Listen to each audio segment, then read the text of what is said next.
it might not look like there's much to see, but over in the area to the right is where the atomic bomb was first tested in 1944.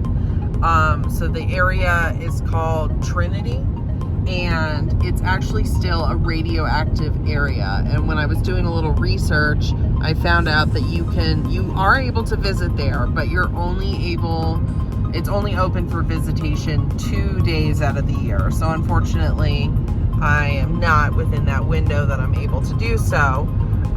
But it's very interesting to think that just in that wide open range over here, you can't even necessarily tell, but I did see a few signs when I was driving past it, and just from when I was looking at the maps and researching where to go. But you can imagine that off in the distance, this is where the atomic bomb was tested, and it's still a bit of a radioactive area today, which is, precisely why the visitation is super limited. But the more you know, am I right?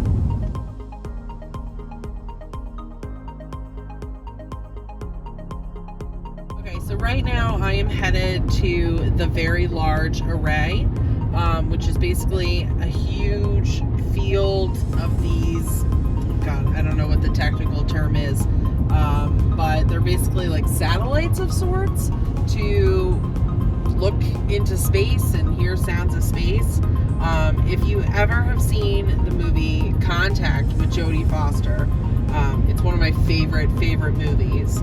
But in it, there are several scenes where she's in a field with these huge satellite dish type things, and that's when she has her headphones on and she's listening, because she's trying to hear sounds of extraterrestrial life, which is definitely a bit of a theme on this trip.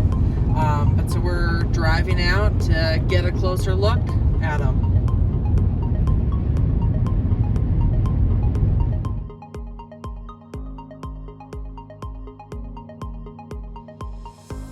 Okay, so I am out in Socorro. I think I'm pronouncing that right. So in Contact, the movie with Jodie Foster, there are all the satellite dishes.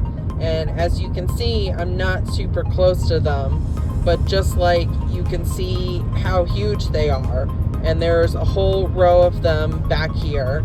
And as I was driving in, I saw them all scattered around here.